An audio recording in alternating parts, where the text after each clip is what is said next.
நமச்சிவாய சிவாய நம. அனைத்து தமிழ் உள்ளங்களுக்கும் கனிவான வணக்கங்கள். நிகழும் ஸ்ரீ மங்களகரமான சோபகிருது ஆண்டு மார்கழி மாதம் 15ஆம் தேதி பின்னிரவு 16ஆம் தேதி முன்னிரவு திங்கள் கிழமை அன்று பஞ்சமியும் மகம் நட்சத்திரமும் பிரீத்தி நாமயோகமும் கௌளவ கர்ணமும் சித்தயோகமும் கூடிய சுபயோக சுபதினத்தில் உதயாதி இரவு 12 மணிக்கு கன்னியா லக்னத்தில் ரிஷப நவா அம்சமும் மகர திரிகோணமும் கொண்டு இந்த சீர்மிகு ஜனவரி மாதம் பிறக்கிறது. பிறக்கும் மாதம் மற்றும் வருட பிறப்பில் அனைவரும் சீரும் சிறப்புடனும் ஆயுசுடனும் ஆரோக்கியத்துடனும் அனைத்து விதமான சேமங்கள் பெறவும், திருமணம் கைகூடி வரவும், சந்தான பாக்கியம் கிட்டவும், நல்ல வேலை கிடைக்கவும், வெளிநாடு பயணம் இனிதே பெறவும், வீடுமனை வாகனம் அமையவும், ஆண்டின் தொடக்க நாளில் இறைவனை திருக்கோவில்களில் சென்று வழிபாடு செய்து வருவது நல்லது. இந்த ஆண்டு சிவனுக்கும் விநாயகருக்கும் உகந்த நட்சத்திரமான சுவாதி நட்சத்திரத்தில் பிறக்கிறது. மண்ணில் வாழும் மக்களுக்கு பொன்னும் பொருளும் போகமும் செல்வாக்கும் சொல்வாக்கும் இன்னும் பெருகும்.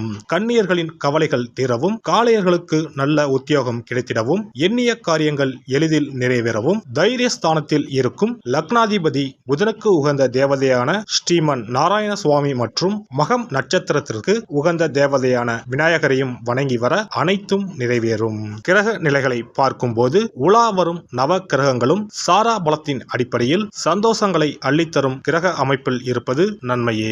கும்பராசி அன்பர்களே, உங்கள் ராசியின் கிரக நிலைகளை ஆராய்ந்து பார்க்கும் போது ராசியில் சனி பகவானும், தனவாக்கு குடும்பஸ்தானத்தில் ராகுவும், தைரிய வீரிய ஸ்தானத்தில் குருவும், அஷ்டமஸ்தானத்தில் கேதுவும், தொழில் ஸ்தானத்தில் சுக்கிரன் புதனும், லாபஸ்தானத்தில் சூரியன் செவ்வாய் என கிரக நிலைகள் உள்ளன. இம்மாதம் 8ஆம் தேதி அன்று புதன் பகவான் தொழில் ஸ்தானத்தில் இருந்து லாபஸ்தானத்திற்கு மாறுகிறார். 15ஆம் தேதி அன்று சூரிய பகவான் லாபஸ்தானத்தில் இருந்து போகஸ்தானத்திற்கு மாறுகிறார். 18ஆம் தேதி அன்று சுக்கிர பகவான் தொழில் ஸ்தானத்தில் இருந்து லாபஸ்தானத்திற்கு மாறுகிறார். 27ஆம் தேதி அன்று புதன் பகவான் லாபஸ்தானத்தில் இருந்து போகஸ்தானத்திற்கு மாறுகிறார். தன்னலம் கருதாமல் பிறர் நலத்தை மனதில் கொண்டு செயல்படும் கும்பராசியினரே, நீங்கள் அனைவரையும் அனுசரித்து செல்லக்கூடியவர். இந்த மாதம் அறிவு திறமை கூடும். சில முக்கிய முடிவுகள் என்பதன் மூலம் நீண்ட நாட்களாக இருந்து வந்த பிரச்சனைகள் தீரும். இனிமையான பேச்சின் மூலம் எதிலும் வெற்றி காண்பீர்கள். வீண் குற்றச்சாட்டிற்கு ஆளாக நேரலாம். கவனமாக இருப்பது நல்லது. மற்றவர்களின் செய்கையால் கோபம் ஏற்படலாம். நிதானம் தேவை. பூர்வீக சொத்துக்களில் இருந்த பிரச்சனைகள் குறையும். அதன் மூலம் வருமானமும் கிடைக்கும். பிள்ளைகள் ஒற்றுமையுடன் இருப்பார்கள். புத்தி சாதுரியம் அதிகரிக்கும். வெளியூரில் இருந்து வரும் தகவல்கள் நல்ல தகவல்களாக இருக்கும். கணவன் மனைவிக்கு இடையே எதையும் மனம் விட்டு பேசி அதன் பிறகு செய்வது நன்மை தரும். குடும்பத்தில் அமைதி உண்டாக கோபத்தை குறைப்பது நல்லது. தொழில் வியாபாரம் எதிர்பார்த்த அளவு லாபம் தராவிட்டாலும் வருமானத்திற்கு குறைவு இருக்காது. தொழில் விரிவாக்கம் செய்யும் திட்டத்தை தள்ளி போடுவது நல்லது. உத்தியோகத்தில் இருப்பவர்கள் தங்களது பணியில் மட்டும் கவனம் செலுத்துவது நல்லது. மற்ற விஷயங்களில் தலையிடாமல் இருப்பது வீண் பிரச்சனை வராமல் தடுக்கும். பெண்களுக்கு அறிவுபூர்வமாக செயல்பட்டு சில முக்கிய முடிவு எடுப்பதன் மூலம் நீண்ட நாட்களாக இழுபறியாக இருந்து வந்த காரியம் நிறைவேறும். அடுத்தவர் விஷயத்தில் தலையிடாமல் இருப்பது நல்லது. கலைத்துறையினருக்கு முயற்சிகளின் பேரில் புதிய ஒப்பந்தங்கள் கையெழுத்தாகும். ஆனால் பொருளாதார ரீதியாக சிறப்பாக இருக்கும். எதிர்பார்த்த புகழ் பாராட்டுகள் கிடைக்கும். அரசியலில் உள்ளவர்கள் வாகனங்களை பயன்படுத்தும் போது கவனம் தேவை. சிலருக்கு இடமாற்றம் உண்டாகலாம். நண்பர்கள் மூலம் எதிர்பார்த்த உதவி கிடைக்கும். வாழ்க்கை தரம் உயரும். மாணவர்களுக்கு எதிர்காலத்தை பற்றிய எண்ணம் உண்டாகும். மேல் படிப்பு பற்றிய சிந்தனையில் ஈடுபடுவீர்கள். சக மாணவர்களின் விவகாரங்களில் தலையிடாமல் ஒதுங்கி இருப்பது நல்லது. நட்சத்திர பலன்கள். அவிட்டம் 3 மற்றும் 4ஆம் பாதங்கள். இந்த மாதம் தெளிவான சிந்தனையுடன் எதிலும் ஈடுபடுவீர்கள். முயற்சிகளில் சாதகமான பலன் கிடைக்கும். புதிய நபர்களின் அறிமுகம் கிடைக்கும். உற்சாகமாக காணப்படுவீர்கள். திடீர் செலவு உண்டாகும். கவனமாக இருப்பது நல்லது. தொழில் வியாபாரத்தில் இருந்த தடைகள் நீங்கும். போட்டிகள் குறையும். பழைய பாக்கிகளை வசூலிப்பதில் வேகம் காட்டுவீர்கள். உத்தியோகத்தில் இருப்பவர்கள் தெளிவாக சிந்தித்து எதனையும் வெற்றிகரமாக செய்து முடிப்பீர்கள். புதிய பதவிகள் கிடைக்கும். சதயம் நட்சத்திரம். இந்த மாதம் குடும்பத்தில் மகிழ்ச்சியும் உற்சாகமும் காணப்படும். கணவன் மனைவிக்கு இடையில் இருந்த பிரச்சனைகள் தீரும். பிள்ளைகள் பற்றிய கவலைகள் நீங்கும். உறவினர் மூலம் எதிர்பார்த்த உதவிகள் கிடைக்கும். பெண்களுக்கு முயற்சிகளில் சாதகமான பலன் கிடைக்கும். காரியங்களை செய்து முடிப்பதில் திறமை வெளிப்படும். பணவரத்து கூடும். மாணவர்களுக்கு கல்வியில் நினைத்ததை விட கூடுதல் பாடங்களை படிக்க வேண்டி இருக்கும். மனம் தளராது செயல்பட்டால் வெற்றி கிடைக்கும். போராட்டாதி 1, 2, 3 பாதங்கள். இந்த மாதம் எதிர்பார்த்த பணவரத்து தாமதப்படலாம். வீண் பிரச்சனைகளை சந்திக்க வேண்டி இருக்கும். எனவே கவனமாக எதிலும் ஈடுபடுவது நல்லது. தன்னம்பிக்கை அதிகரிக்கும். எதிர்பார்த்த உதவிகளும் கிடைக்கும். எந்த காரியத்தையும் ஆராய்ந்து பார்த்து செய்வது நல்லது. தொழில் வியாபாரத்தில் வீண் அலைச்சலும் விரயமும் இருக்கும். புதிய ஆர்டர்கள் கிடைப்பது தாமதமாகும். மனதில் வியாபாரம் பற்றிய கவலை ஏற்படும். உத்தியோகத்தில் இருப்பவர்கள் அலுவலக பணிகளை கூடுதல் கவனமுடன் செய்வது நல்லது. முருகனை வணங்க எதிர்பார்த்த காரிய வெற்றி உண்டாகும். கடன் பிரச்சனை தீரும். இந்த மாதம் அதிர்ஷ்ட கிழமைகள் ஞாயிறு, செவ்வாய், வியாழன். சந்திராஷ்டம தினங்கள் 3, 4, 30 மற்றும் 31. அதிர்ஷ்ட தினங்கள் 23, 24.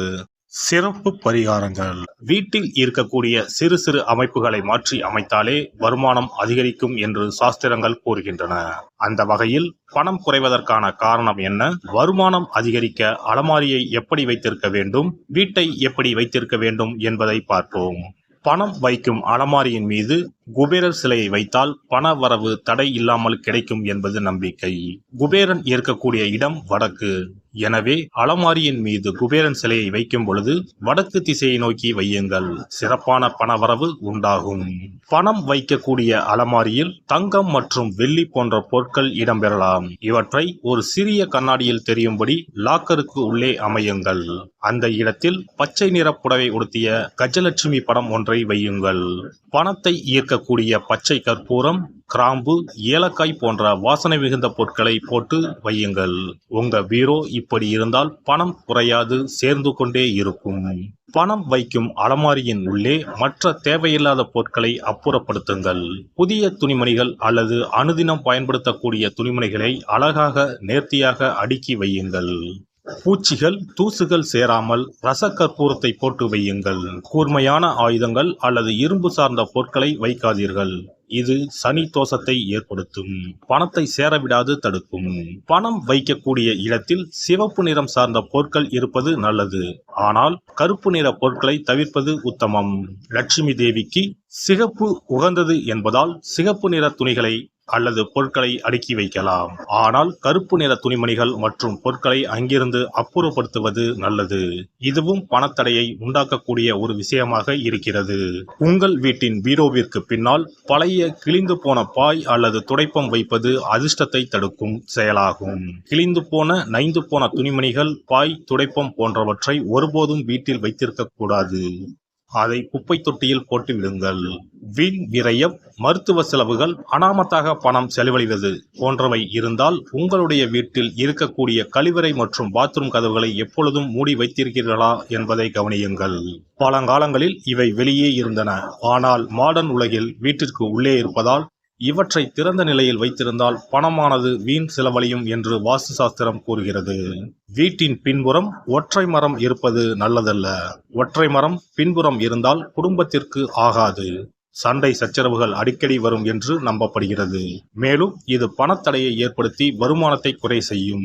மரம் வளர்த்தால் இடைவெளி விட்டு நிறைய மரங்களை வளருங்கள். எல்லாம் வல்ல இறையருளால் நீங்களும் உங்கள் அன்பு குடும்பமும் உடல் நலம், நீலாயுள், நிறை செல்வம், உயர் புகழ், மெய்ஞானம் ஓங்கி வாழ்க வளமுடன்.